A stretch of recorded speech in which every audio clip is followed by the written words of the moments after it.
Now that the NBA Finals is over and all the Spurs glaze is over, are we prepared to have the difficult conversation that Victor Wembanyama is a bust?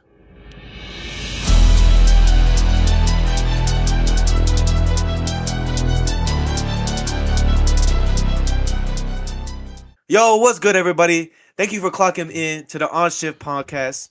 This is episode 1. Today, we talking about our winners and losers, and we got a few segments for y'all, but y'all got to stay tuned to find that. I'm one of your hosts, Xander. I'm Dimitri Prince, your other host, clocking in with you on this On the Shift podcast, episode 1.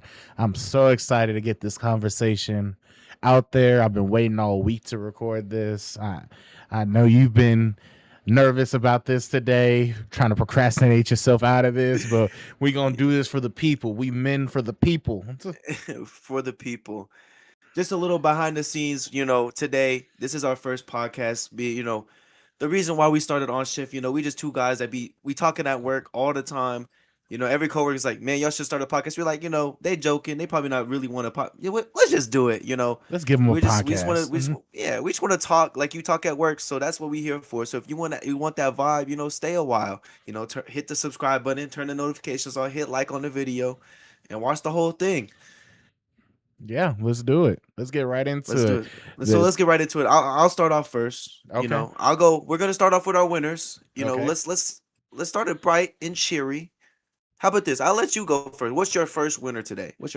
My first winner is NBA small guards with Jalen Brunson being the undersized guard and not only winning the NBA Finals, but winning Finals MVP.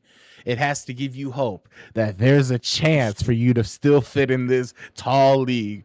I know we got 7-footers, 7-5ers, almost 10 feet tall people in there, but the undersized guard still has its place. The undersized, yeah. Like we love Isaiah Thomas here. Yes. That one year in the Celtics, man, it was great, but like obviously he didn't bring a championship. He's not gonna bring a championship. Yeah. We love you, King. We love you, King. We love you, they Short forgot Kings. about you. We know it. We love the Short Kings, but we got a new king of the Short Kings. You know what I'm saying? Jalen Brunson, you're the king of New York. You're the king of Short Kings. Maybe Messi, if you want to give it to Messi. That man might be the soccer go. He is 5'6", so yeah, but yeah, maybe step over Jalen Brunson. Nah, Jalen Brunson. You are 6'2". Jalen Brunson had to be the best amongst the trees. I got to give it to Jalen Brunson. That's true. Jalen Brunson might be the king of the Short Kings. King of the Short Kings. Okay, give me yours. It, man. The small guards, man. I like it. All right, my first winner today is we talk about the Knicks, but I want to talk about the Spurs a little bit. The whole team, they lost in the finals, but I want to give the Spurs future. That's one of the biggest winners. They have such a bright future in Dylan Harper and Stephon Castle. Obviously, Stephon Castle had a bad shooting night, but on the defensive side, he showed that he's one of the best defenders in the league in just year 2, and that's crazy. And then Dylan Harper, that is my young standout this year. He was good all playoffs long. In the finals, he didn't waver. That first game, man, he felt like he was just gonna go explode, and he was just a bucket, man. One of the people, like, if he's going to the rim, I don't think you're gonna stop him. He's going. Every time I watch him go to the rim, he went like around 360, and he's still making a layup. I'm like, ain't no way that's a young guy. You could tell me that's a 5-year veteran. I believe you. So that's my first winner. I think the Spurs have such a bright future, and even though you lost in 5 to the Knicks, like, you're obviously the experience showed, but the future is so bright. There's always a chance they never make it back, but I believe that they will. Especially, obviously, Wemby. I'm not going to talk about Wemby. Everybody knows who he is. Everybody knows his deal. 7'5". You just talk about the Short Kings. That man dribbles like a Short King, and it's crazy. Mm-hmm. I'd have to agree with you 1,000%. Stephon Castle went from being a promising rookie to being a key reason why they were even able to make it to the finals. He exploded this season, and especially during the playoffs in that series against the Thunder. I man, he was really impressive on the defensive end. He still left a little bit desired on the offensive end, but he definitely was getting the job done on defense. And that was the biggest stride forward that I think I've seen made in a long time, because that was a major jump in that latter half of the season, not including the playoffs. I know everybody's going to talk bad about Dylan Harper because he missed those key free throws that could have won them the game. But I just want to keep in mind that he outscored Victor Wembanyama in the final game of the finals, and he showed himself that he is a guaranteed character that will be on the Spurs for a long time. There's no reason the Spurs let him go. He proved this season that not only can he can perform when it matters. Yeah, and I think on like those free throws too, it's like if you look at back at that offense, like we're not gonna get too deep into the finals here. That's here and gone. The offseason's here, the rumors are out. Giannis might get dealed, all this. Jaylen Brown might get dealed. So it's like, but that during the sets, man, like they just stopped using Dylan Harper, and I feel like he got cold. So you let a rookie, like a veteran in this league, and they let them get cold, and they might miss those free throws, and like Wemby also missed free throws. So it's like, Dylan Harper, man, you're my Filipino king. You know what I'm saying? Like that's my guy. I root for him. I'll root for him even if I as a Thunder fan, I would root for Dylan Harper, even though I should hate the Spurs. You know. So what's your second winner? Let's hear This is it. going to be my second and final winner of the season, because I got a lot more middle ground and a lot more negative to talk about. But I'd say a big winner for this season is the expansion cities that are coming to the NBA. Seattle and Las Vegas, with the amount of interest that was brought to this NBA finals, that was brought to the Western Conference finals, this could only mean good things for you. The interest in the NBA is exploding right now, and I don't think there's a better time for you to be a new team brought into the league, or be a returning team into the league, and to be brought back at this high point that we have not seen in a very long time.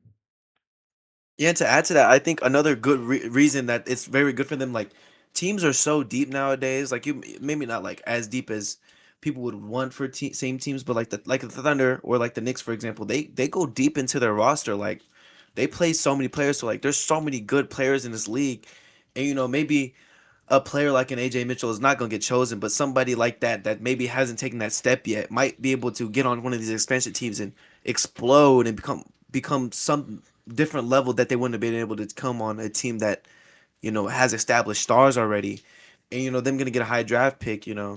Obviously not this year's draft, but this year's draft is stacked.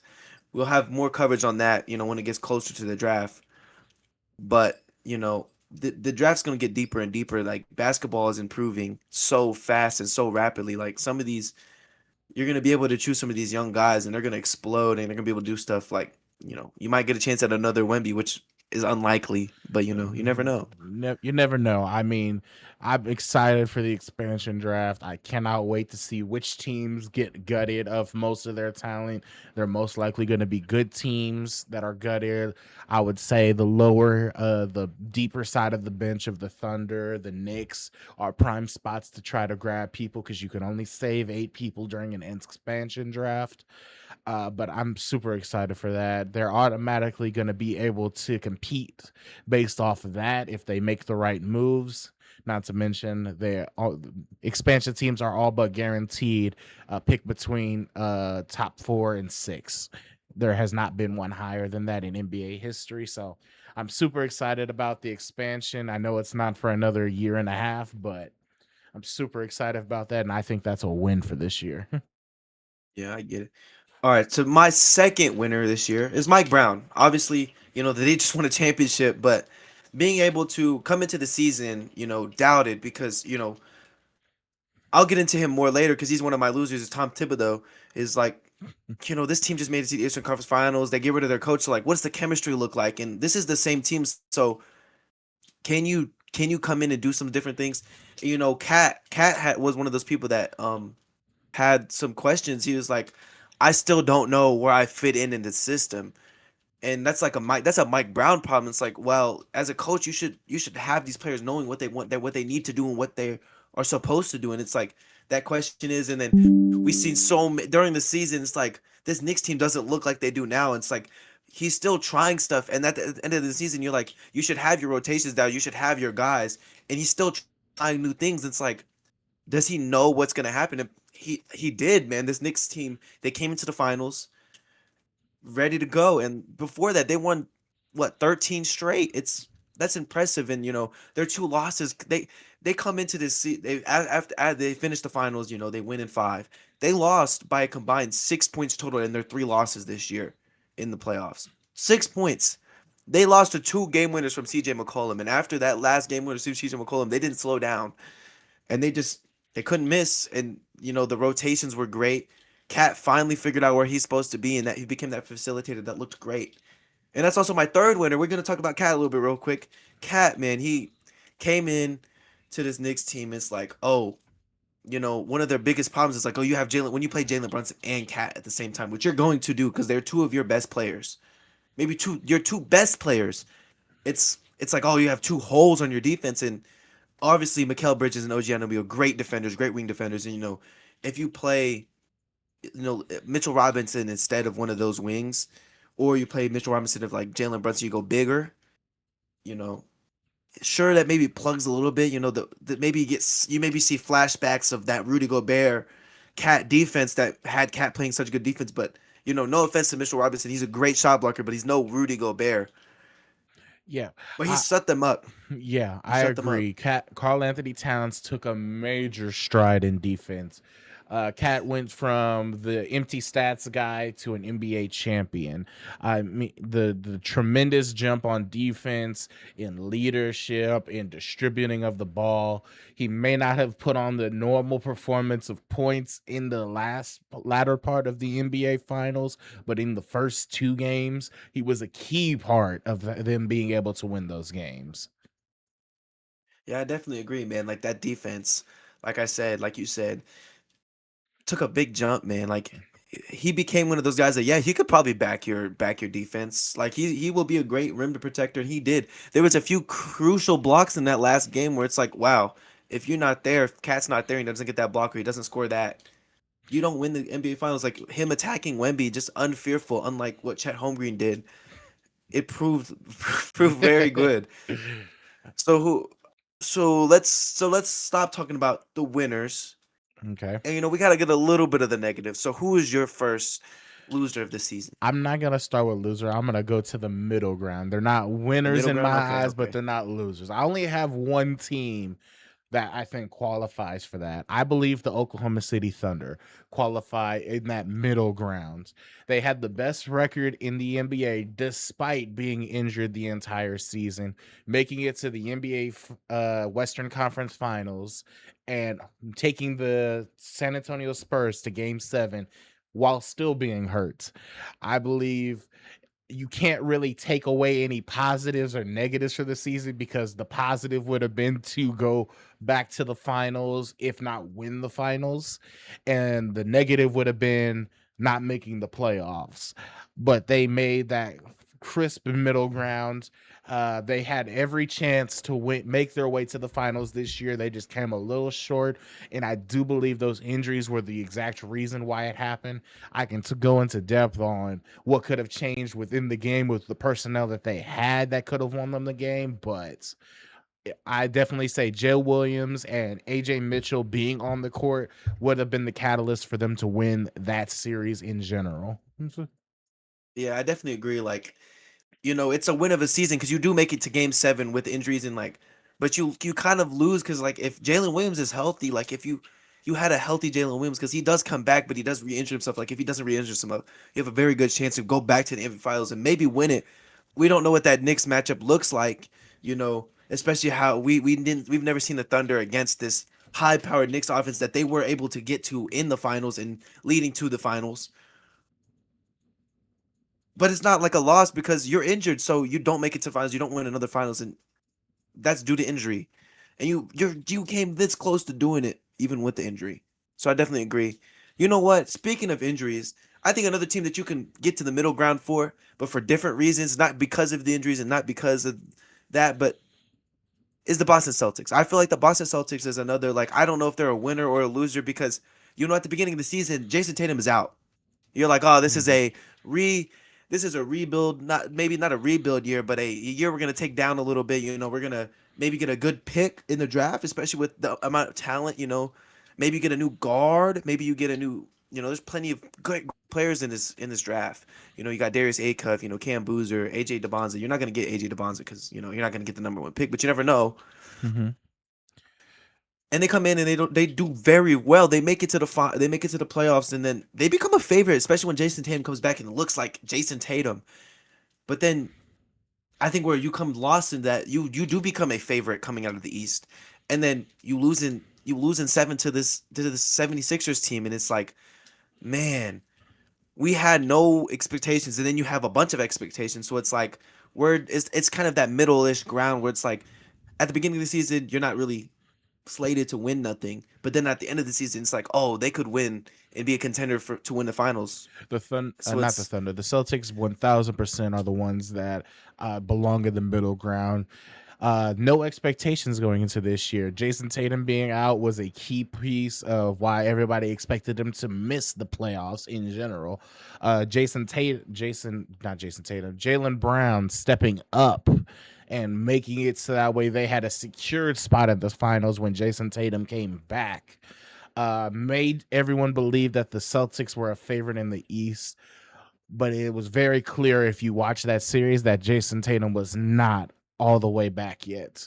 I can't tell if it was just rust in general from being out for so long, or if it was the injury and he's just not the same player anymore. Uh, Only time will tell when Jason Tatum comes back at the start of next year. Can we truly judge that? But the Boston Celtics are definitely within that middle ground. They didn't do good, but they also didn't do bad. Yeah, I definitely agree. So let's get on to our losers now. We, Okay. we covered all the middle. We covered all the winners. So let's officially get to the losers. Who's your first one? For my first pick for the losers, I'm gonna go like the complete opposite way with the winners that you had. I'm gonna pick the San Antonio Spurs.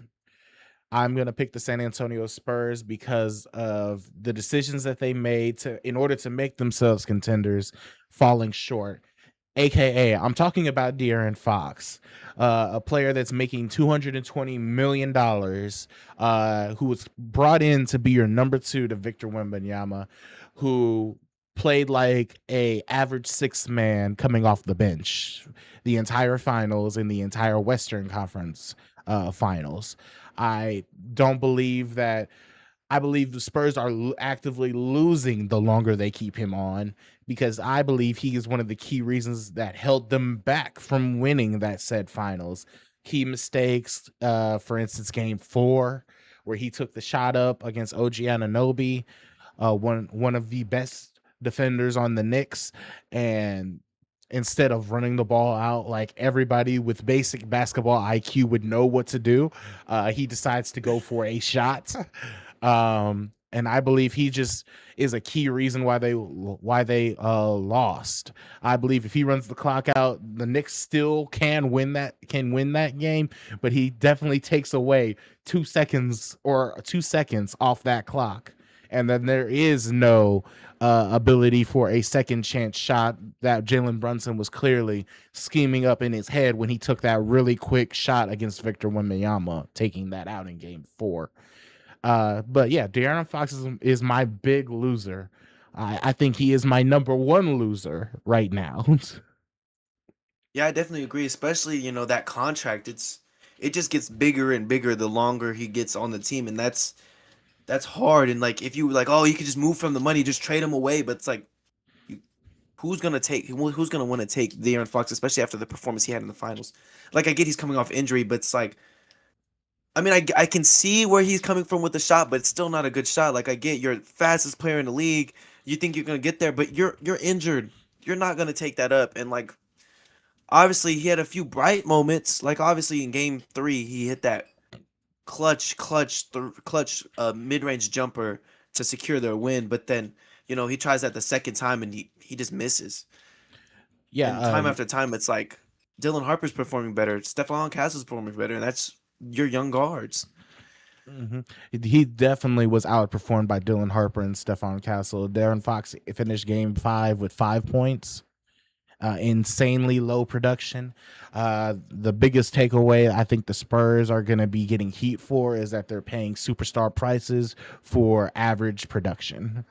Yeah. That is the main thing that I believe is why De'Aaron Fox is so high up on my list is the amount of dollars he's making for the amount of production he is bringing out to the Spurs. What now? Let's switch sides. Let's go to your one of your biggest losers for this season. All right, I got another quick loser right now. It's coach. It's Thibodeau. You know, you come to this Knicks team. You know, you play great in last year. You go to the Eastern Conference Finals, then you just lose to the Pacers, and it's like, we can get it next year. And then just surprisingly, you get fired during the offseason. And then I think you have to watch the Knicks win this year on your couch with this basically almost the same exact team that you lost in the Eastern Conference to last year. It's like, man, that has to feel bad. And especially like, you know, Mike Brown coming into the season, obviously like I talked about him earlier, like people questioning him. It's like maybe during the middle of the season they're not playing good. So you're like, man, if I was there, you kind of feel bad that I could make this team better. And then they do become better and they win the championship. It's like, you must feel bad watching that from your couch. And I Yeah, think that's why he makes him a loser. 1000%. Tom Thibodeau definitely was not a main factor in how the Knicks performed. In fact, if anything, he probably hindered them. But I will say, as a big positive for Tom, is that he still gets a ring. He That's true. still gets a That's true. ring. He was still a coach during preseason. He was still contractually obligated to that team, so he at least gets a ring. He may not step a foot in that parade for his own safety, but Yeah. but he's definitely getting a ring, and that's what I'm gonna say about him. Yeah. All right. So what's your second loser today? My second loser is the Milwaukee Bucks. The Milwaukee. The Milwaukee Yeah. Bucks, a team that won the championship not too long ago, still has one of the 5 years. best, still has not won still has one of the best players in the league, top 10 easily in Giannis Antetokounmpo, and the championship window just keeps shrinking by the day, by the second, by the year, by the season. I gotta say the lack of moves that the Milwaukee Bucks have made during this past season, despite Giannis being adamant about competing, Yeah. really don't give me a lot of faith in the Milwaukee Bucks moving forward. I know that it's a big thing right now. Where is Giannis going to end up? Who's going to get the trade on Giannis? I know Jaylen Brown is a very high up there on the trade rumors for that. I don't really see that for the simple fact of I don't see Jaylen Brown immediately making the Bucks contenders unless they get an absurd amount of picks to go with him. Well, Uh, I think the idea for that is to get a third team to take on Jaylen Brown so they can get the move off the contract. uh, So I okay, so think if you're just they're trying trying, to rebuild. So it if they're might. trying to go I think full their window's rebuild, all closed. picks, I believe now is better than never because Giannis's stock is not plummeting, but Giannis' stock is topping off. It's hitting its peak. He's not in the MVP conversations anymore, and that's partially because he's not winning anything. And I'm not placing any of that blame on him. This has just been terrible team management by the owners. Yeah, especially I like the move when you get Dame. Like I like that. Like, oh, you need that secondary guy, but then it just doesn't work out and then you just let him walk. So it's like you really did that for no reason. You just let him walk and you're still paying him. You pay him. You just buy out his contract and you're still paying him. So it's kind of a big hit. That's a win for the Portland Trailblazers. I love that move. I love Dame in Portland. He's gonna help all the young guys. But yeah, I think they biggest loser, man. The window you won the championship 5 years ago, and all those that team is gone.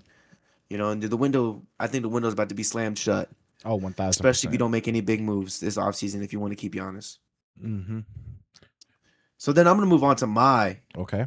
my second loser, and this isn't like a big loss. You know, I just think it's a funny topic that thing that I saw on I think on ESPN posted or somebody, one of these hoop channels posted it, and it is the Minnesota Timberwolves. You know, obviously you had a decent season. you do get hurt. You know, Ant gets hurt. DiVincenzo tears his ACL, and you lose to the Spurs on their way to the finals.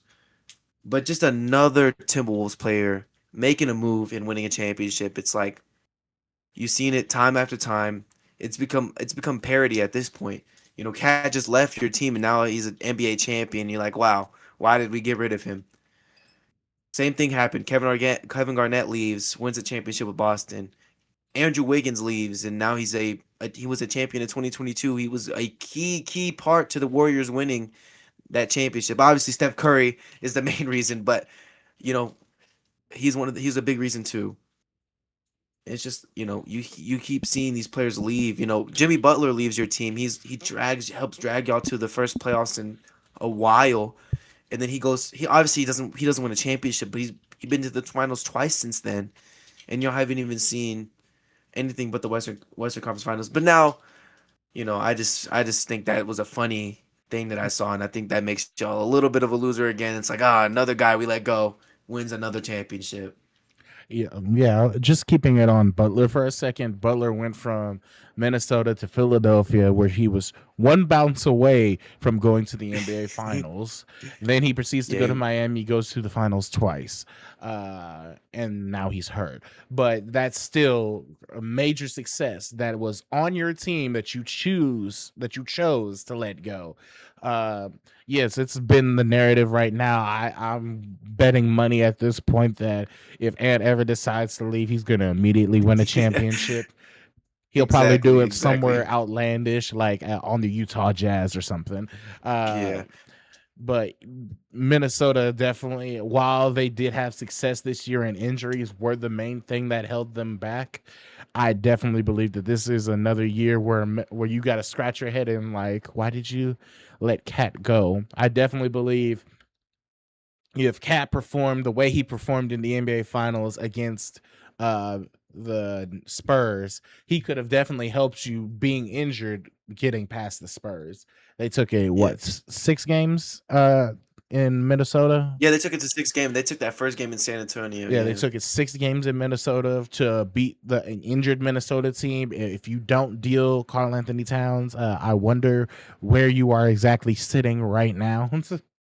yeah. Especially with Julius Randle on the roster, it's like they're moving on from Julius Randle. There's no way they keep him, and they think he's part of their future, and they're one of the reasons they're going to win a championship or He's compete. definitely underperformed since he's left in New York. Yeah. So I don't know. So who's your third third loser this year? My third loser has to be the 76ers. Mm. Time after time after time, we've done this dance over and over, and we keep repeating it, and nothing seems to change.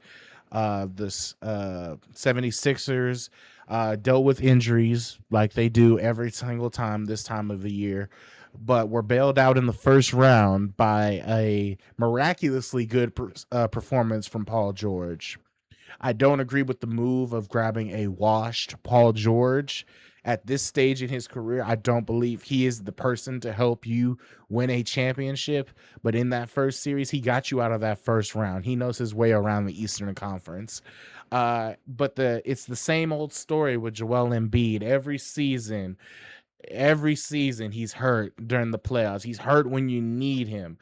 And I'm at the point now where I'm questioning why the Phoenix not why the 76ers keep holding on to him. I don't know why Philly is so attached to a player that's as injured as Anthony Davis.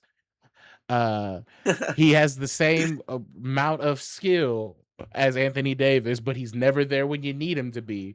And he's always there for the regular season. He has the MVP accolade, but I just don't see him on Philadelphia, him being a key piece for you winning the championship at this point. His injuries keep stacking up. Every year he loses his stock. You clearly have your forward piece moving forward, Maxi. I believe you go all in on him and deal Embiid for some better role players and see how it works, because doing the same tango every single time you get to the dance obviously is not enough. Exactly. Yeah. Like I believe, especially after you deal Jimmy Butler and pay Tobias Harris, you're one bounce away from the Eastern Conference Finals. and I believe they would have went on to go to the finals and maybe even win the finals, especially if the same injuries play out. You know, especially unless you still face a healthy Golden State, then obviously if it's a healthy Golden State, you're gonna lose. But even if you see the same injuries with Golden State, I think you have a very good chance of Joel Embiid kicking into it next gear and winning that finals. Basically doing what Kawhi Leonard did, but in a different jersey, in a different position. But I feel that it's just mistake after mistake, and injury after injury. You know, obviously the Ben Simmons can't play basketball anymore. I don't even. I'm gonna be real. I should know this because I should be a basketball guy, but I don't even know where Ben Simmons is playing right now. I'm pretty sure it's Brooklyn. I don't even know where that man's playing now. He can't shoot beyond 15 feet from the basket. Won't even take a layup anymore. You deal out Jimmy Butler. You pay Tobias Harris. Tobias Harris not even in the roster anymore. The only thing that you can say about the 76ers is like you said, they have a future. Tyrese Maxey looks like that guy. He plays very good, especially in the playoffs. Like he had like last year, this year he's had multiple games where it's like, yeah, Tyrese Maxey kicked it to a new gear. This year you see VJ Escombe as a rookie, like he played very decent. Like when I think it was a stat in the first series against Boston. Sorry, when VJ Escombe makes a three, you win a game. It's like, yeah, if he shoots, he shoots. And I think that has a future, but like, does that future? They have a big decision that makes them kind of a loser. It's like, you're probably gonna get judged. It's a lose-lose situation. You trade Joel Embiid and get something back. It's like, well, is that the move? Is Joel Embiid the future? Is it really not?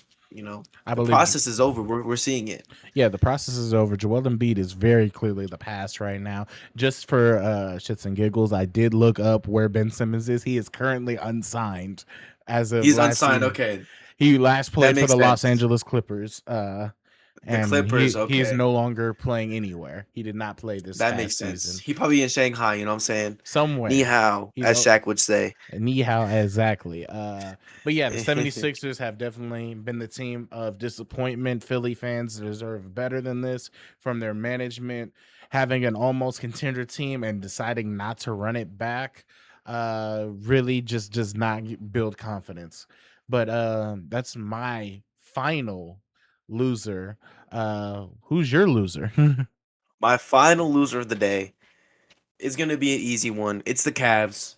You know, you do lose easily to the Knicks, but you're like, oh, you make it to the Eastern Conference Finals. But like now, you're looking at it like, what do we do? You trade your young guard in Darius Garland for James Harden for a chance in the playoffs, and it doesn't go your way. And now there's a fork in the road. What path do you take? What happens with uh, Donovan Mitchell? What happens with James Harden? What do you do with James Harden? What do you do with Evan Mobley? Jarrett Allen? It's like you traded your future, but now what do you do? And I can't tell you what they do. Like, do you blow that up? Do you try it again? Does does that does Mitchell even want to stay? Is the Spider is is your key piece, and does he even want to stay? And that's the hard question. And I can't even have the answers. I don't think they have the answers. So it's gonna be an interesting offseason for the Cavs. And see what they do. That's my final loser. I agree 1000%. The Cavs have consistently underperformed and they severely underperformed in the Eastern Conference Finals. We expected a better series than what we got. Luckily, we had the Western Conference series to keep us happy until we got to the finals. But the Eastern Conference was an absolute joke in terms of your players' performance. I I know Donovan Mitchell was your best player on your team. There was no question about that. But I believe unless there is a major signing to your team, a major one, I don't believe that Donovan Mitchell is staying. Unless LeBron decides he wants to run it back in Cleveland one more time, I can't see a world where Donovan Mitchell stays. Not only that, I can't see a world where Donovan Mitchell even makes you competitive now. With how they perform, they're nobody's favorite going in. Most teams that were injured this year are going to be healthy next year. The Boston Celtics. We will most likely have the return of Tyrese Halliburton, however good or bad he truly is off this injury. and I just don't see there being a place. And also, you have the returning champs, the Knicks. I don't see a spot for the Cavs in that competition for who goes to the finals next year. And not to forget the Pistons too. That young Pistons team, obviously, they don't get it done, but they're a young team, you know. And then if they make a new move, like obviously Jalen Durden didn't play to what you needed him to, but he might play like that next year, you know. Especially now that they have their scars, and you never know what will happen in the East. And it's just like you don't have a spot. Mm-hmm. But I think that was our biggest winners and losers. I agree with almost every single one we have there. Um, I guess we're moving on to our lunch table, to our lunch break actually for today. Yep. Uh, So for our lunch break today, I'm bringing the World Cup, and I just want to talk, you know, about with the World Cup today. You know, just have an honest conversation. Like, obviously, we're a basketball centric podcast so far, but you know, we watched the World Cup a little bit. mm-hmm. We've keeping an eye on it. You know, I've kept an eye on some of the greats, especially this being I'm pretty sure I don't think Messi's gonna try again or Ronaldo's gonna try again, but this might be the two arguable goats to many people. They're there's their last World Cup. Mm-hmm. Yeah, this is definitely potentially his last World Cup. Ronaldo's probably 1000%. Messi's still very young. He has a lot more chance to keep making history. Another piece of history. Messi, you mean Mbappe? Yeah, Mbappe. I'm sorry. I was like, Messi is old. But yeah, Messi, Mbappe, he yeah. is getting up there. I'm thinking about Mbappe. I'm sorry. A lot of things going on in my head right now. Mbappe is number 3 right now in all-time goals in the World Cup Yep. altogether. And he's what, He's got 27? 26? 27, 26. He's got multiple World Cups left in his Multiple future. World Cups it is. Yeah. He already won one at his first year. This is his third year and he's already won one? Yeah. And he's one of the favorites? Mm-hmm. I'm liking that. I'm liking that chance, honestly. I'm loving the chance right now. He's performing very well. I think he had 3 goals in his last game by himself. And it was a very well performed. I think was it 3 or 2? I can't remember. I know Messi had that hat trick. Messi had a hat trick of 3. I think he had. Yeah. I think Mbappe had 2. Actually. He had 2. Yeah, 2. I think it was both late, was it not? I don't remember. Yeah, too well. He had 1 early and 1 late. One late. Okay, yeah. But yeah, they cruised into that game. You know, cruise out. Messi, man, I love watching Messi play the sport of soccer. That man is a baller, and he's still doing it at his old 38, about to be 39 in what, 6 days? 6 days, he's gonna be 39 years old. He just scored a hat trick. He made it look easy. He almost had 4. They called the first one back because it was offsides. Mm-hmm. You know me, I don't watch soccer too often. I was a little confused about offsides. I think I get it now. I think we understand it. Ronaldo just a little bit. having ups. Yeah, exactly. But Ronaldo also didn't have he did not have a good game. They went, I think, tied 1-1. Tied 1-1. Tied 1-1. And it's like, hey man, you're not helping the GOAT conversation. You don't got a World Cup and you need to perform. I mean, it is group stages. I'm not a soccer guy. I just learned how this works.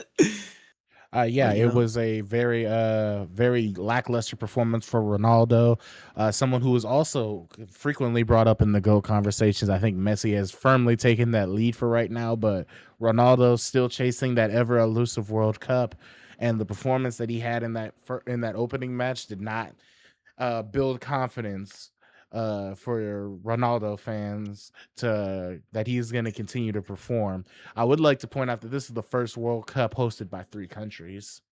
That's pretty deal. cool. Hosted by US, I wish there was Mexico. one in Oklahoma.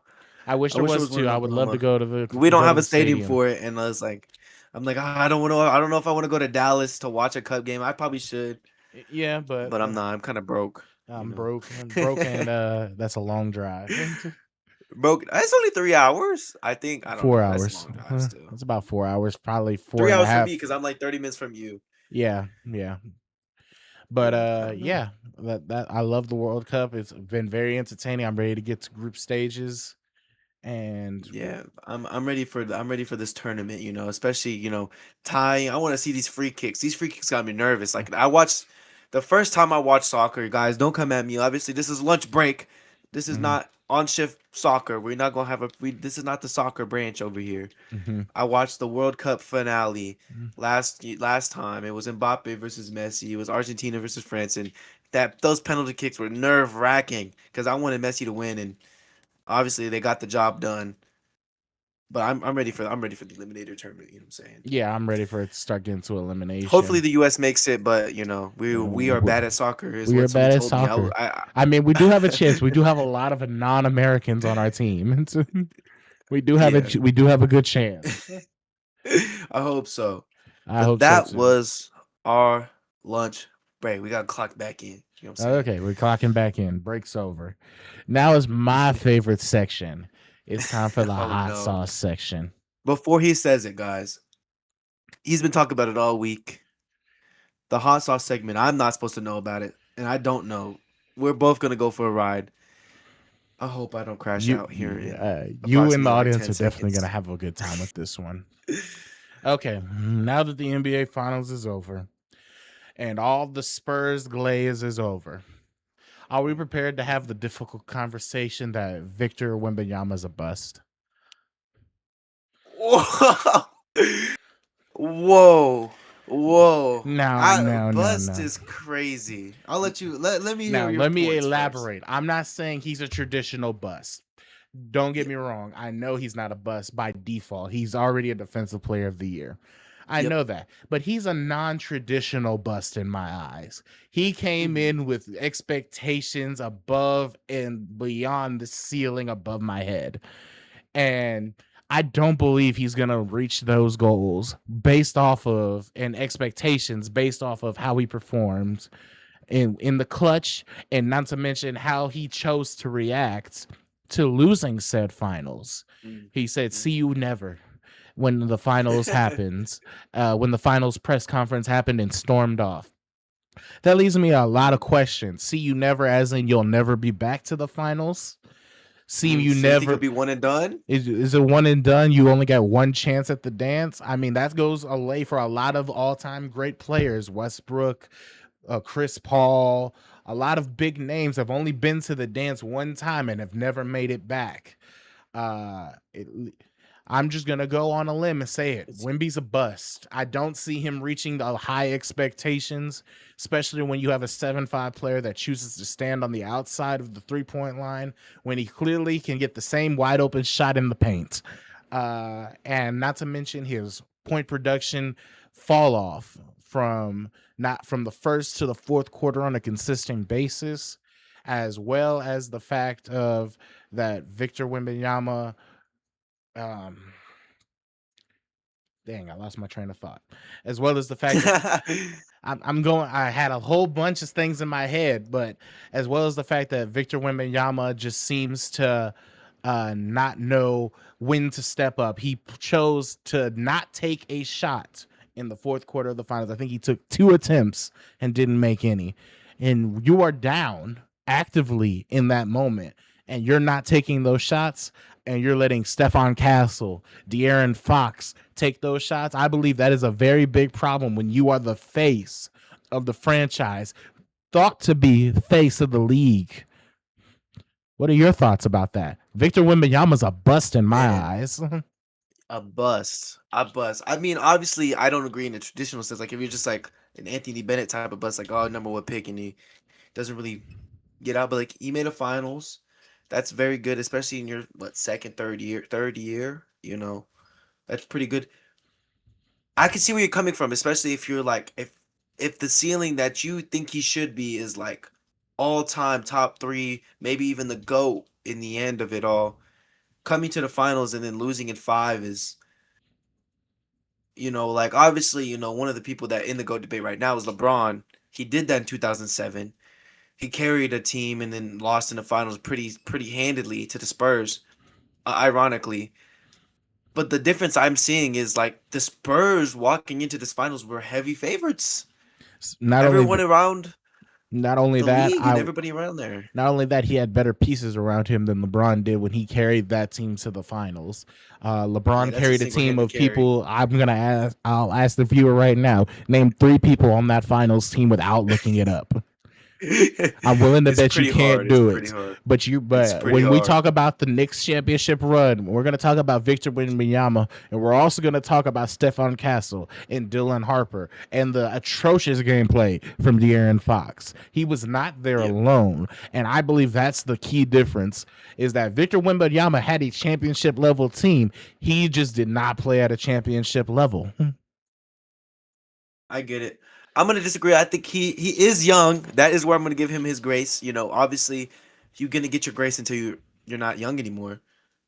And I get it. I get he fell off, but it's like, oh, it's third year in the league, man. Like I think, maybe it's not his time yet. But that there is that big conversation because it happened. You know, like let's look. Here's some more one time finals appearances from some of the greatest players ever. You hear Charles Barkley, Patrick Ewing, Reggie Miller, Allen Iverson. Those all finals appearances from all time greats, and they just never went back. And you think they would go back, but it's like maybe that is Wemby. Maybe that does happen, but obviously, the future is bright. You never know. I will say that if he does end up being like a Charles Barkley, I can't wait to hear him on the mic. I don't know who he's going to be arguing with. It's got to be a 4-time champ, so it's probably going to be somebody like Steph Curry or or a Draymond Green. Yeah, Draymond Green definitely. That's who he's going to be arguing You'll with if definitely he's go on the at same. him. You'll definitely go at him. But yeah, But yeah, that's the hot take for the week. that's so crazy. I think bust is a big word to put on him. Bus I think is we a gotta give him huge some more word, time. and I believe it carries the amount of weight that he is letting fall in his lackluster performance. Okay, what would take him out of it? If he wins a finals in his career, does that nullify this take, or does he have to do way more than that? I believe at this point, in order for me to remove the bus title from Victor Wembanyama, he would have to have a Jalen Brunson performance in the finals.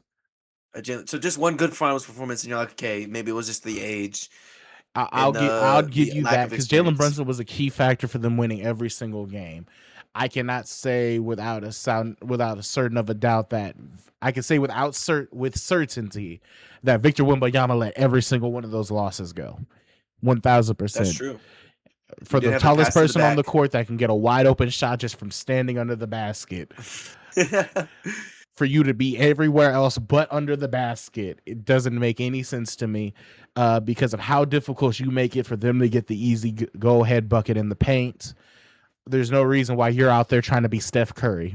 In fact, I take that back. He looked like Steph Curry in the second time they went to the finals. Not the fading away. I get it. I mean, my last thought on that. I don't think he is a bust currently. Third. You made it to the finals in your third year. You took on former NBA champions. Obviously, missing J Dub and AJ Mitchell, but you did have a good series. I think you're come close to in every loss of this championship team. It seems like it was inexperience that lost them the game. Obviously, the pass to the back, the missed free throws, and the blown leads. Obviously, you blow a double digit lead in every single game. You lose.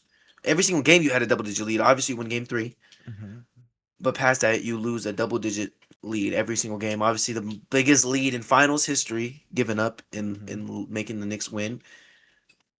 But I think that's just due to inexperience, and I think they're just here a little early. And I think the conversation coming into this finals is one of the things I'm gonna shout out to Kenny Beecham, one of my favorite YouTubers, one of my inspirations. He said it perfectly. Is like most teams that win a championship have their scars, especially when you're a young team. Young teams don't do it like that. Obviously, the Thunder had their young team that won, but they had their scars when they lost to the Dallas Mavericks handedly to Luka Doncic and them, and then they win the championship next year. This was a team that was favored to win the NBA Finals without any scars. There's no scars. You missed the playoff. You missed the playoffs. That's not really a scar. You don't really get that big scar in the playoffs where you lose a big game or a big series. But now they have their scars. So now I think they have a better chance. They have the experience. They've seen the brightest lights. Now they have a very good chance of repeating that. Wemby knows what he needs to do. He needs to be more aggressive. He kind of pulled a Chet in some of these games and was a little scared to do things. And I think that's going to develop. Especially, I think he celebrates a little early. That he treated the Western Conference Finals like it was the greatest win of his career. Mm-hmm. And obviously it is. It is to this point. Now it is. You know, but I think we've seen Victor Wembanyama play the best when he has a grudge, and now he has a grudge. You know, we've seen the Finals MVP trophy when SGA gets his trophy, he's staring him down, and they go out there and spank some shit, man. I do agree with what you said, but I would like to point out that Victor Wembanyama is the greatest second place player of all time. He has played second place in every single league he has ever played in. He has not won a championship in any of the league so far. The closest he's had to a championship was the Western Conference Finals. And if that trend continues, I'm very sorry about the GOAT debate, but the GOAT debate stays the exact same. We're talking about LeBron and Michael Jordan. That's what we're going back to. But yeah, that's my hot take. I believe he is a bust.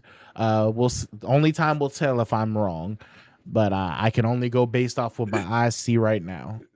This is the funny, like, if this is like, watch this be your moment, you know what I'm saying? Like 5 years down the line, if he's like playing so buns or is like out the league because of injuries or something, like you can come back and be like, wow, this was my first ever hot take, and this is my first take as a creator and as an analyst, and I was right. That'd be crazy. I would love to be able to clip this back in a couple of years and be like, I called this from day one. But I wouldn't bet on it. You know, Kelsey would probably just have this at a 1% chance of being a bust. I'll take that 1% chance right now. The payout would be tremendous. Very, very good. All right, y'all. That's it for today's episode, the first episode ever. Let us know what you said, what you liked and what you didn't like, what we can improve and we can't improve. And that's Xander clocking out. I'm gonna hand it over to Dimitri. He can clock out on his own clock over there. Okay, well, thank you, Xander. We're gonna clock out for today. This is Dimitri Prince on the On the Shift podcast, and we're clocking out for the first episode. See you on the next one.